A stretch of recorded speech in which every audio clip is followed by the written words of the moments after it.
Trevor Pena. Is he done with Penn State? Zach, Trevor Pena took a visit to Penn State on Friday. He has not committed to Penn State. There was a thought out there that he just needed some time and he might take some visits elsewhere, but I got to be honest, Zach, I don't like the suitors that are out there for him. You're looking at Miami, USC, UCLA. I believe he has a visit scheduled for Miami. I'm not sure about USC or UCLA yet.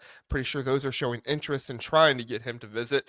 But I think in this recruitment, we're going to see if Trevor Pena really wants $2 million or not, right? I mean, this was what was coming out of Penn State was, okay, he doesn't actually want $2 million. That was Fran Brown, just trying to make him seem bad and give him a bad look. It's like, okay, but if he commits to Miami right after his visit, yeah, I'm going to say he probably wanted the money.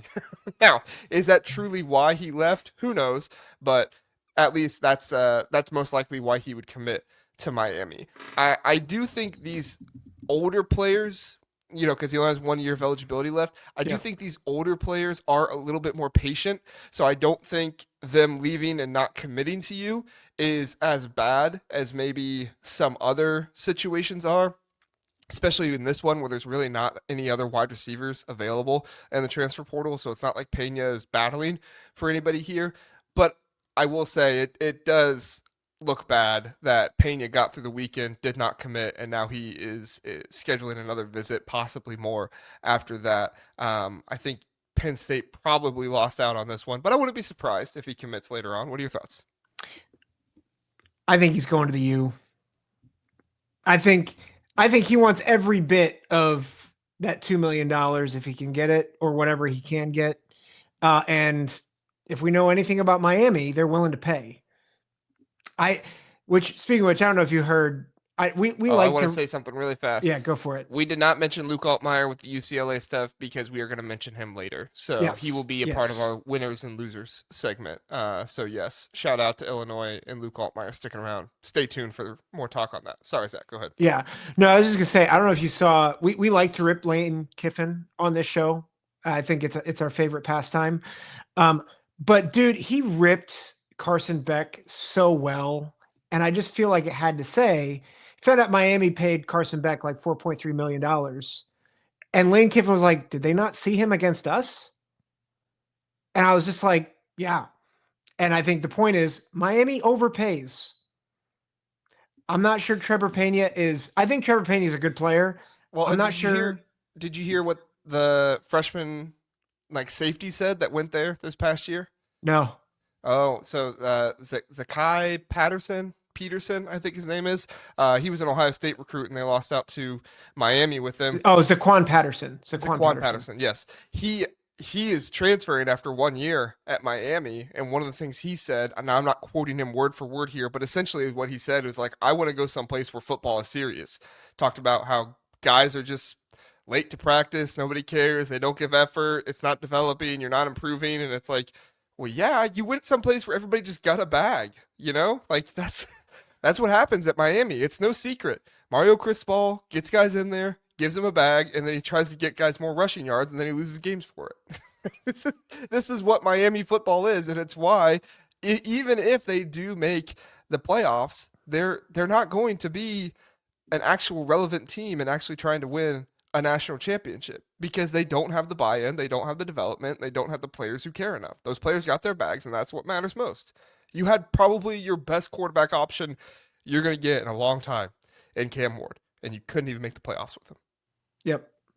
Couldn't even win the ACC when the ACC was down. Couldn't even get to the ACC championship game. Yeah. SMU made it to the championship game before you did. Yeah. Mario. Oh man. Sorry, I interrupted you. No. I don't. I tolerate all Miami. I have a few friends who are Miami fans, and I really appreciate they're good about it, but many of them are often talking junk that they have no right to at all. Anyway, I think Penn State fans should be concerned. Like, I don't think they're getting him, and I think Miami can pay him. I think USC could pay him. I don't think I think UCLA is probably out. But I also think even though Miami, to your point, is struggling, I still think Miami is a player in playoff contention, and he might be able to get more money. So Yeah, no, for sure, for sure. We have John asking if we saw that Indiana got Kellen Wyatt from Maryland. Kellen Wyatt last year had 19 solo tackles, 3 sacks, 2 forced fumbles. I did not mention Wyatt or a linebacker as my. Well, is he more of an edge or is he more of a linebacker? ESPN just has him listed as a linebacker, but I think he's more of an edge. Maybe I'll have to look it yeah, up. 247 has him as an edge. Oh, okay. I was gonna say, yeah. I mean, that's what Indiana needed. Talked about it. Need an Yep. edge. They are missing out. It looks like on Nitro Tuggle, but I don't really think Nitro Tuggle is the one they wanted. So as far as I'm concerned, good move by Indiana. Hopefully you have enough wide receiver depth there to get through not getting a wide receiver so far. They might get one still. Who knows? Yep. So. Yep. All right, let's move on to Boise State linebacker Andrew Simpson visited USC a few days ago. I think last weekend it was, and he is hearing from Penn State and UCLA. I would say this is kind of a similar situation. The fact that he did not commit yet makes me believe that Andrew Simpson not going to USC. Also, USC got Tymir Robinson from Penn State, so I think they probably are suited there with him coming in. But Penn State and UCLA could definitely use a linebacker. Now, I thought Penn State would go after some more linebacker depth, but Andrew Simpson, I think he could start at Penn State. I mean, you got DeLuca, you got Rojas, like you got some guys there, but Andrew Simpson could come in and he could possibly start for Penn State. I know we were just talking about a receiver that would be better for them, I think, because that fills more of a hole. But Hmm. you asked me, Andrew Simpson coming in for Penn State, that would be good for them. UCLA as well. Now, there's a lot of other teams too. We're going to talk primarily about Penn State and UCLA because it's a Big Ten show, like Texas A&M. I think Hmm. some other SEC schools are in on them too. But if Penn State is able to pull this off and get him there, it would be huge for them, huge for their defense, and just add one more element for the rotation of their linebackers, in my opinion. Yeah, I mean, I was gonna say he probably wouldn't because of the way that they're constructing the defense. I don't know if he'd start just because it's going to be the 4-2-5 at least for base. Um, but it is interesting to see where he might end up, and I think it could be a Big Ten school, whether it's USC, Penn State, or UCLA. Honestly that I feel like the biggest need would be UCLA or USC. Like he would fill immediate holes there, but I think you're right. He would be probably the third linebacker or the fourth linebacker for Penn State if he came in at minimum. Yeah. Yeah, I think as far as I'm concerned, as much rotation and depth as you can get in the linebacker room for Penn State, I mean, I think he has a chance at starting. I'm not trying to dog Rojas or DeLuca here, but I think he's got a chance. So we'll see. We'll see what happens there. Let's see. Got a few comments really fast. David Greenshield saying, "What's up, guys? Any D-line news on Ohio State? We're gonna get to that here in just a minute, David. Don't worry. I had something in here.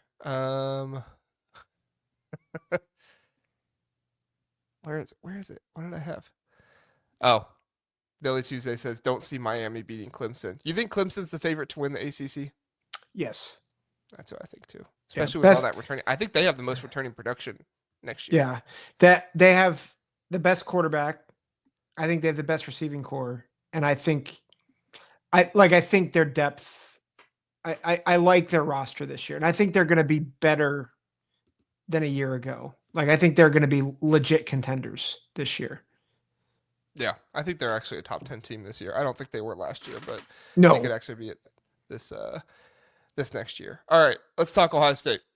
Ohio State is eyeing 3 major transfer portal targets. Zach, they are eyeing Bo Atkinson from North Carolina. Seems like Bill Belichick right now is tossing out the good talent rather than the bad talent out of North Carolina right now. That's a little bit of an interesting situation. But he visited Ohio State on Monday, just got the RPM by, I believe it was Steve Wiltfong, or it was one of the on-3 guys to go to Ohio State, so that's good for them. However, Ohio State did lose out on Morate Watson, the Syracuse freshman All-American from last year. He was one, I think he had 1 sack, 30-some tackles last year, but they do have some other guys in their sights. Troy Pikes, the main one, he was a freshman last year at Georgia Southern, looking to bring him in. I don't think he's an immediate contributor, but maybe I'm wrong. Georgia was after him too, so maybe Georgia and Ohio State see something that I don't see. But the number one defensive tackle in the portal, Bernard Gooden, is available. We'll talk more about if they should go after him. And then the Bucknut staff has identified Houston safety AJ Halsey as an Ohio State target. Right now, it looks like their competition for them is Florida State targeting him. So, Zach, who would you like to talk about first? Atkinson, the safety, or the defensive tackle situation?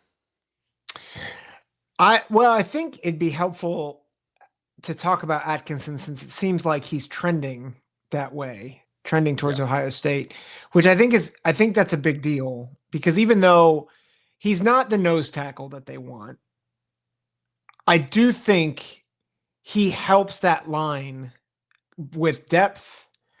And I think it does. I wonder if he allows them to be more creative on the defensive line for some of their more exotic pass rush packages. Because I just think he brings a different skill set. We were talking off air, but he's bigger than Caden Curry, which I think is a big deal. So I think really it gives him the run stopping. That's a huge thing for Ohio State right now. We'll talk more about that when we get to Bernard Gooden, but he's a bigger kind of defensive end that I think would be a better run stopper. That's the problem right now with Caden Curry and CJ Hicks, is neither of them are really, like, I honestly think Logan George had a possibility of starting over Caden Curry just because of the run stopping, and that's what the team needs. Doesn't necessarily mean Logan George is a better defensive end than Caden Curry. It's just what you need because you don't have that interior defensive line depth. So anyway, go ahead. Sorry. No, I just thought that's a big need that they have. And I think that it seems likely that will happen within the next week or within the next few days, since the portal window is only till Friday. Billy says, haven't heard anything on the Buckeye beat about the USF defensive lineman Bernard Gooden. Yeah, sorry if I didn't explain that. I haven't heard anything either. I'm offering the question, should Ohio State go after him? He's the number one defensive tackle available in the transfer portal. So let's talk about that. Bernard Gooden, obviously Troy Pikes, he is coming on a visit here at the end of the week, but Bernard Gooden, I believe he's about 6'2", 6'3", 280 pounds. Seems a little light for an interior defensive tackle. However, that's about the same size of Edric Houston, who I think is a little bit bigger than him. But if you ask me, Zach, Ohio State, like I said, they seemed concerned about stopping the run. If you bring Bernard Gooden in, that would obviously help in some of your pass rushing situations. He's a 3 tech, in my opinion. So I think that would be helpful, but I don't think that helps with the rushing or run defense situation you find yourselves in. It really doesn't seem like Tywone Malone or some of the backups behind Caden McDonald are really ready for that yet. And as we know, one of the biggest reasons Ohio State excelled on the goal line last season was because of their depth at the defensive tackle spot. You could have Tyleik Williams, Ty Hamilton, and Caden McDonald all out there. You don't have that luxury this year. You don't have the big guys behind him that are dominant at the line of scrimmage. I mean, Tywone Malone is like a redshirt senior, and he was getting pushed around by freshmen in the spring game. Not good. Not a good situation for the interior of your defensive line. So, I mean, if he's good, I'd say go after him, but he is not what Ohio State needs, in my opinion. Yeah.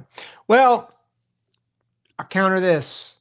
If he gets into Ohio State's strength and conditioning and they put him on the Ohio State diet, maybe he gains 10, 15 pounds quick. It's still not what you need, but that Pantoni and what's the guy's name? The strength and conditioning guy. I'm forgetting it too. Why can't I remember his name? Anyway, go ahead. I used to know that. Say it. Yeah. Billy, help us out. But like, he will be upgrading from a group of 5 nutrition and weight program to one of the premier ones in the country. Morate. There How we do go. I forget Mickey Morati. Morate? Goodness. Thanks, Billy. Yeah. Yeah, no, I think obviously that could help his situation, but I mean, if this was the winter window, I'd feel much better about it. This Yeah. isn't though. This is the spring window. You're playing ball in what, 3 months? Like 4 months. four Yeah. months. Yeah. You're playing ball here soon, so you better get ready. And there's only so much you can put on without trying to turn it into muscle too. You don't just want a slob out there who's got a whole Right. bunch of weight on him. You need to actually have muscle with that as well. So yeah, Ohio State finds themselves in a bit of a situation here. Zach, I don't want to say we were right to Ohio State fans. I will victory lap a little bit, but there were Ohio State fans claiming the defense was going to be just as good as last year, and now they're wanting to fire their defensive line coach. So, quite the This is quite the shift from yeah. better defense than the number one defense last year to fire the defensive line coach. We have no depth, This is why and it's not all of them. It's not all of them. It's just yeah. some. Sorry, go ahead. But like, and I need to say this to myself too. Like, we need to have patience and better expectations for our coaching staff. Just saying. I'm speaking as an Ohio State fan in this current moment. Like, Larry Johnson is kind of the GOAT at Yeah, defensive line. So like, let's cut him some slack. Also, it's because of his defensive line that Ohio State won a national championship last year. So let's yeah. back off. Jack Sawyer, strip sack was a big Yeah. big deal there. Big deal. Yeah. So are you of the opinion then that Larry Johnson, defensive line coach for Ohio State, just he can do no wrong. He's good no matter what. You keep him on until he's ready to go, or are you kind of like it's one season, he just lost his entire defensive line. Like let's just be cool with it. Mish is asking, do you know why Penn State isn't going after defensive tackles in the portal? There's just not very many of them. Yeah. And honestly, the price tag for defensive tackles right now is massive. I mean, my guess is that Penn State doesn't have the NIL or they aren't confident enough in it. That would be my guess. Yeah. But That's also that's not. the hard thing right now is like everybody wants defensive tackles. Everybody wants defensive linemen right now. And also, like, Penn State's not. I don't mean to drag Miami because like Miami has a very clear strategy. I don't think it's a great one, but like they're going to pay and they're going to pay regardless. Penn State is not like that. And quite honestly, Ohio State's not like that either. I mean, they have Right. more money to play with. They have more, I think, more big money donors. But Penn State, they don't. I think they have money, but I don't think it's the same. It's not the same budget. And they're also just going to be more choosy because that's who they are as a program. Yeah. So I think that's a big piece of it. But I think to your point too, like who's the rock star defensive tackle that people are going to take? Like it's there's not a lot of big names out there. I think that's a good insight by you. Yeah, I mean, your big names right now are like the Vanderbilt defensive tackle, which I'm not trying to say anything terrible about Vanderbilt, but they've not, necessarily been known for having the best defensive lines in the nation for years upon years. The Vanderbilt defensive tackle, freshman at Syracuse, and then who was the other one that Ohio State was going after? There was another one that Ohio State was going after too. Like it's not like there is a redshirt senior or anything in the portal right now, and this is one of the biggest issues for Ohio State is like this freshman All-American that Syracuse has is like, well, I want to go somewhere, get paid, and get promised playing time. Well, is Ohio State going to go out there and overpay for somebody? Like, are you going to pay him more than you are currently paying Edric Houston or Caden McDonald? No, probably not. And I would imagine Penn State is going through the same stuff. So it's not only can you afford the guy out of the portal, but also can you afford to pay the guys on your team in addition to the guy in the Yeah. portal? Because I guarantee you bring a guy in to be your third string defensive tackle. If he's making more than your first and second defensive tackle, That's not going to be great. Or I No. shouldn't say third string. You're too deep defensive tackle. It's not going to be great.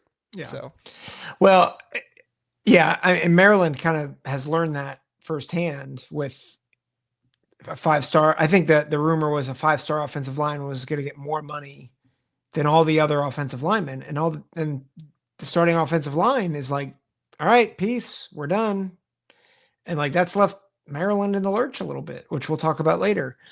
I think back to your question about Larry Johnson. I don't think it's he can do no wrong. It's that I think the last few years have been weird. And I think he deserves a year or two to like see, okay, is his age really becoming a factor? Or was the problem actually the mix match between him and the defensive coordinator?